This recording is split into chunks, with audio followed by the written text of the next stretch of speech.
Wow, this thing had more damage than I originally thought, and it definitely gave me a run for my money, but you won't believe the way it turned out, so keep watching.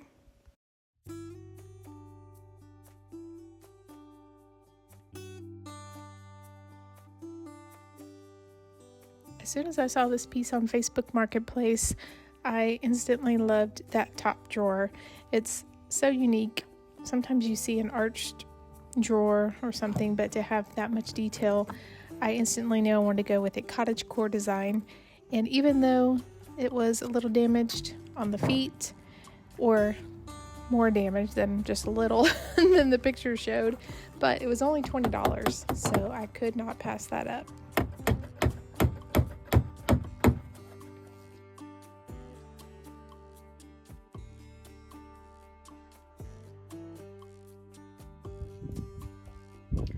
Yesterday we cleared out some of the what looked to be water damaged press board. It was swollen and crumbling, so took that out, added this block of wood here so that I can reattach this veneer, and then we decided to go ahead and add this piece just for a little more stability.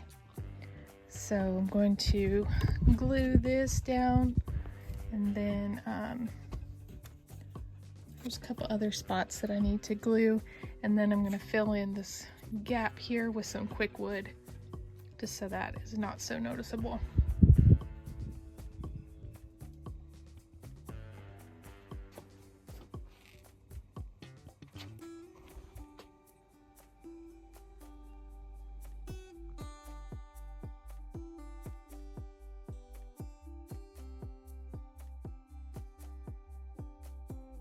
So I think I want to keep the top drawer natural wood, maybe all the drawers. We'll see how this sanding goes, but I'm going to sand it down and see what it looks like.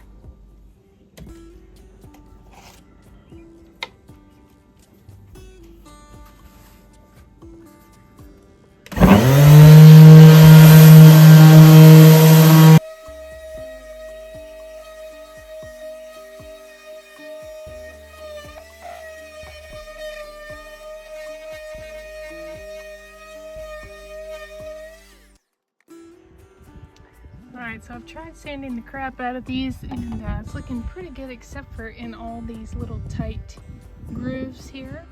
I used my multi-tool and it does help, but it takes forever, and I don't want to lose the edges here and smooth these out too much. So I'm going to try some acetone and this little wire brush and see if that doesn't help get the rest of this old stain off of here.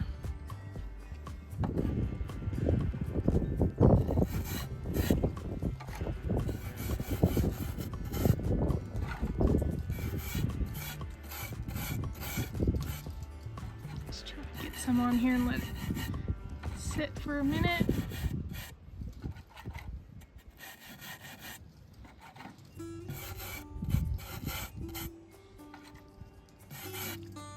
Of course, you want to make sure you use this in a well ventilated area.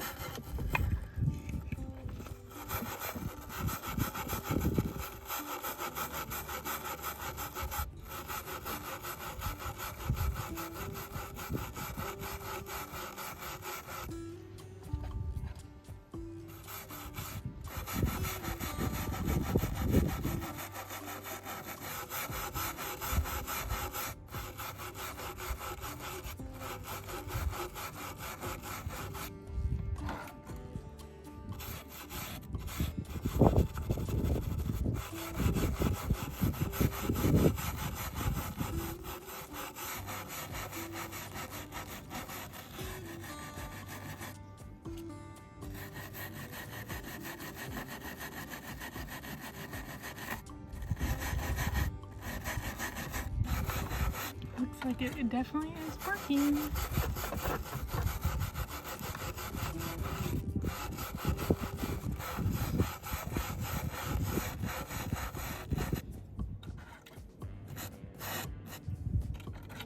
It's not the fastest thing in the world either, but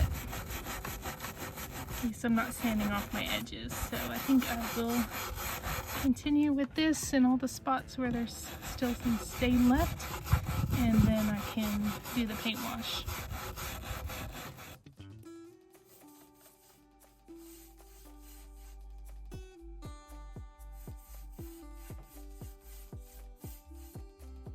So I wet this surface down first, and now I'm just putting on the tan wash. And I'm using a chip brush, but you can use whatever you like. And we're gonna let it sit for a few minutes.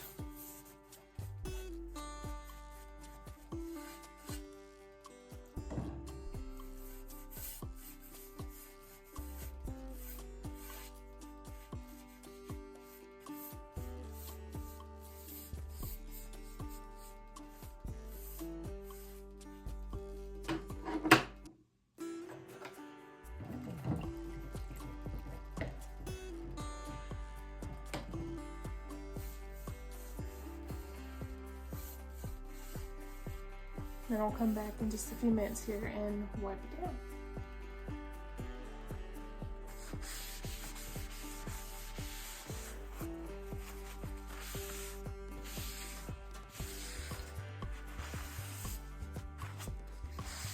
I'm just gonna wipe this off and then we'll let it dry and decide if we need to do another coat and or add more paint to the mix.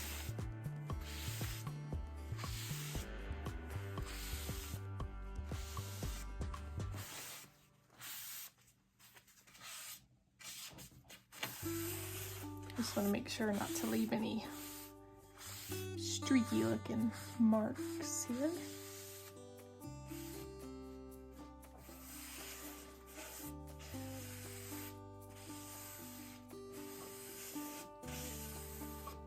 But I wanted to go ahead and do a first coat of paint. I'm gonna try Simply Sage. I've not used it before and just anxious to see how that looks, or if I like it, or I'm gonna end up mixing in a darker green with it. So we'll see. First, I'm gonna clean and degloss, just using Heirloom Traditions. They have in a liquid, but they also have these wipes. They're really convenient if you're just doing a quick little small area.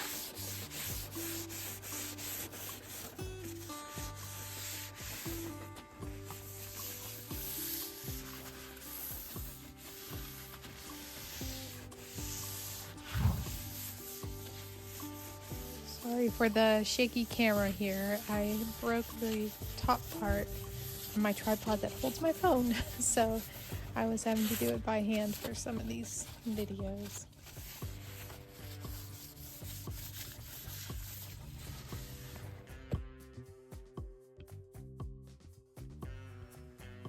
So here is the color. It's Simply Sage from Heirloom Traditions paint. It's their all-in-one paint.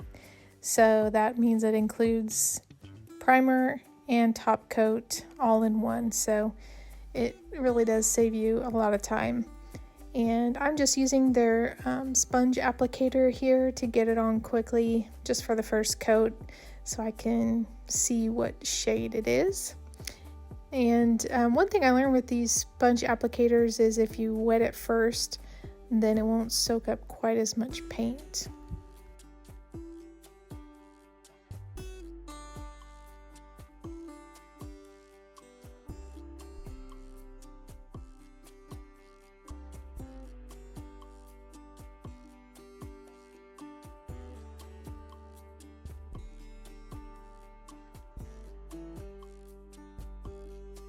It is really windy, but I'm going to go ahead and try to get the 2 coats of paint done on this today because it'll be our last warm day for a little bit. We might even get some snow again, which is crazy, but that's Tennessee. So let's see how much we can get done and then potentially work on paint washing the rest of the drawers as well.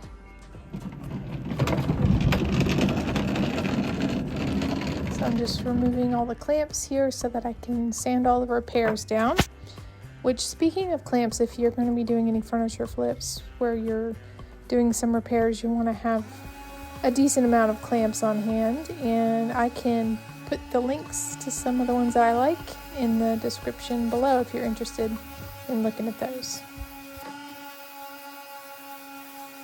I'm using my Ryobi orbital sander here, which I like, and if you are going to use cordless and you're going to be doing a lot of sanding, then you'll definitely want to do yourself a favor and have a second battery on hand, because I can go through batteries pretty quickly on larger projects. So just a tip there. I also do have a palm sander, which is another option. You just have to see which one fits your budget or whichever one you like the best.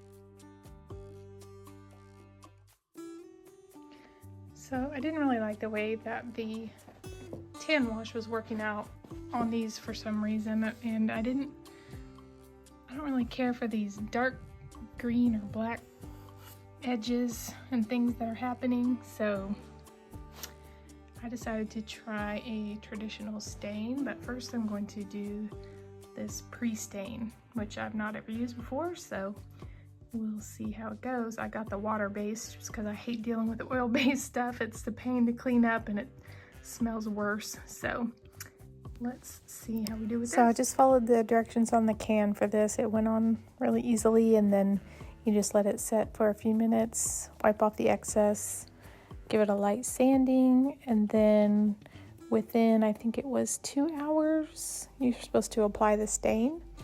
And so I got a Minwax semi-translucent color stain in the color Honeycomb, and then when I opened the can when I got home, it looked like a thick orange paint and absolutely nothing like the sample looked. So on to plan C.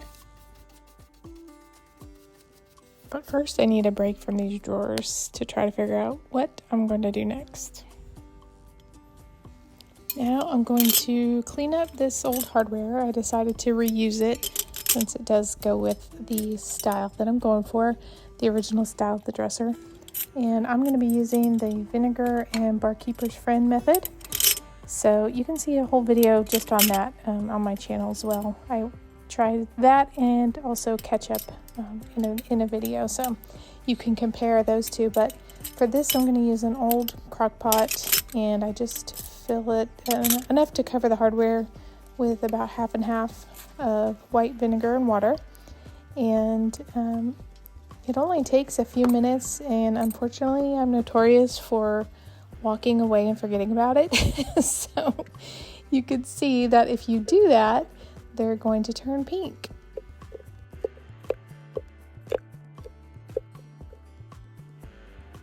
It turns pink because there is copper in brass, and although I would be fine with some pink tone for this piece, it just still looks dark and rough and nasty, and I want something shiny. So I took these out and squirted them down again with a little bit of vinegar and water, and then put on the barkeeper's friend.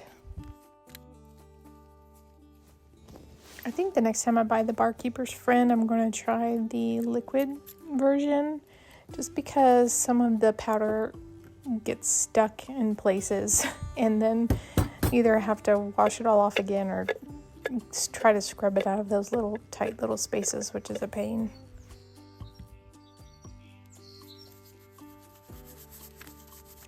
If you don't have or can't find an old crock pot at a thrift store or somewhere, you can also use an old pan on the stove and just bring it up to boiling first with the water and vinegar mixture, and then drop your pieces in. I'm using a toothbrush, and then I'll finish it off with a fine steel wool, but you can just use the steel wool only, or I have seen people use wire brushes as well, but whenever I tried it I could see little scratches, so I do not recommend using a wire brush.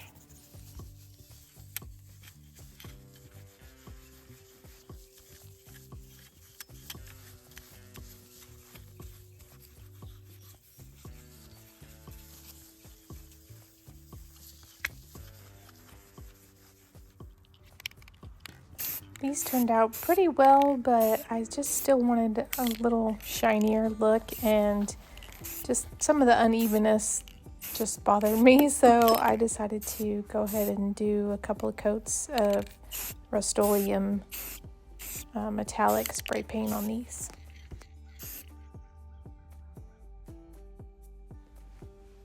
Well, I decided to just go ahead and clear coat these because after that conditioner, I do like the color that they are now, but I wanted to try one more thing, see if I could get rid of these dark edges, and I already have this wood bleaching kit, so I just taped off a small area and tried that. Unfortunately, it did nothing, so I just went ahead and did the couple of clear coats, and then drawers were done.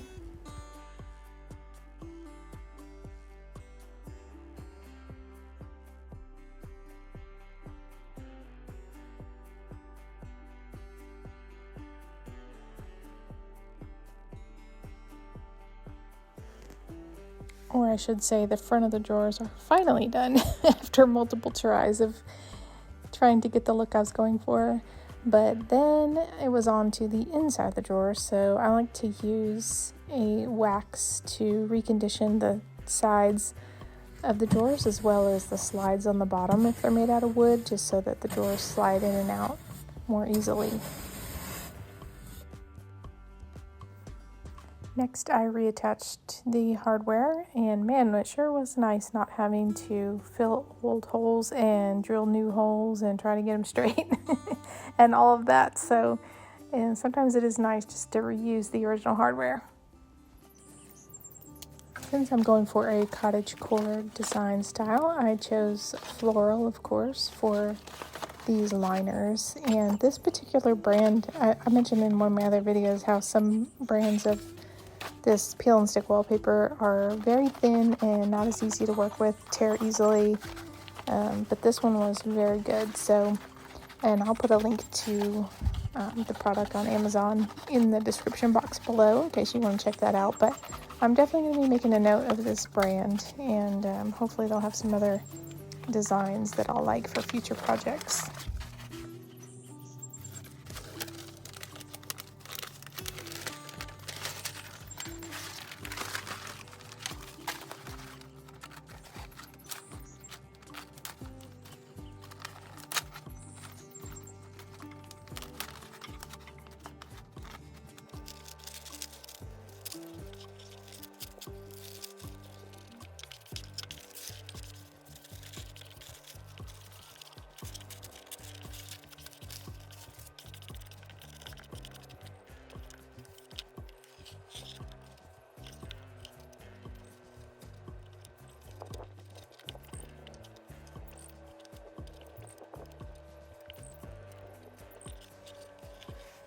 I've never added the paper to the sides of the drawers before, but I just thought with this one it would be fun since Cottagecore is all about being over the top with the design and the florals, so I thought it'd be cute. I just did it on the top drawer.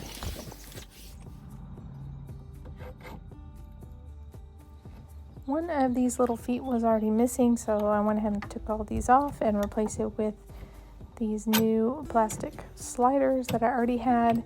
And they are good for any type of flooring, so I thought that would be nice to go ahead and add those.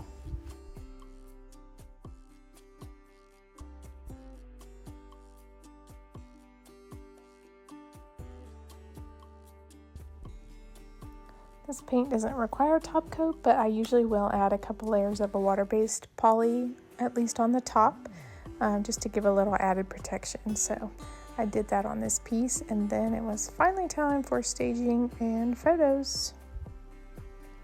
This took me about 2.5 weeks to complete this, which if it were not for the drawers, it would have been a lot shorter. But I'm happy with the way it came out. So be sure and check out my other videos and let me know in the comments what you think. Thanks for watching.